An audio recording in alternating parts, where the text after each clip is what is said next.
Hi, Tracy Nelson with Puccio and Company at Keller Williams Realty Boise. Hey, with all the unanswered questions caused by COVID-19 and the economic slowdown that we're experiencing across the country today, many of our clients have asked if the housing market is in trouble. And for those that were around in 2008, that is a logical question to ask.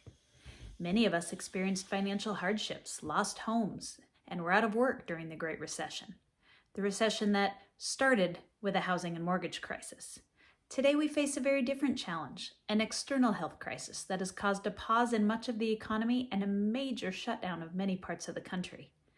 So let's look at 5 things that we know to be different than that of the housing market in 2008. The first is appreciation. When we look at appreciation in this visual, there's a big difference between the 6 years prior to the housing crash and the most recent 6-year period of time. Leading up to the crash, we had much higher appreciation in this country than we see today. In fact, the highest level of appreciation most recently is below the lowest level we saw leading up to the crash. Prices have been rising lately, but not at the rate they were climbing back when we had runaway appreciation. The second thing we should look at is mortgage credit. The Mortgage Credit Availability Index is a monthly measure by the Mortgage Bankers Association that gauges the level of difficulty to secure a loan. The higher the index, the easier it is to get a loan. The lower the index, the harder. Today we are nowhere near the levels seen before the housing crash, when it was very easy to get approved for a mortgage. After the crash, however, lending standards tightened and have remained that way leading up to today.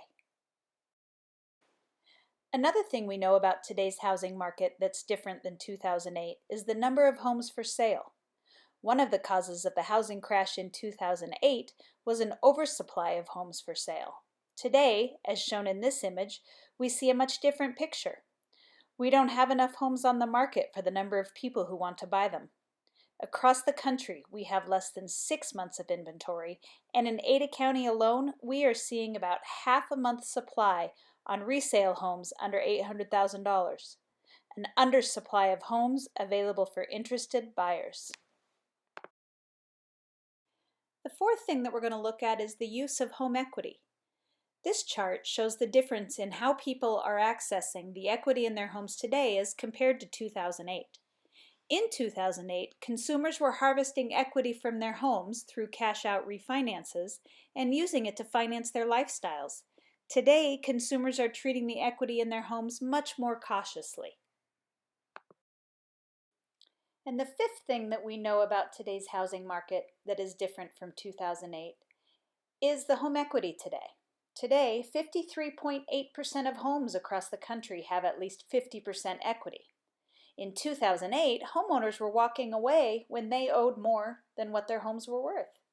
With the equity homeowners have now, they're much less likely to walk away from their homes. The bottom line is the COVID-19 crisis is causing different challenges across the country than the ones that we faced back in 2008. Back then we faced a housing crisis. Today we face a health crisis. What we know now is that housing is in a much stronger position today than it was back in 2008. It's no longer the center of the economic slowdown. Rather, it could be just what helps pull us out of the downturn. So if you have questions about whether now is the time for you to buy or sell, please reach out to us at Puccio and Company. We're here to help. In the meantime, enjoy your families and be well.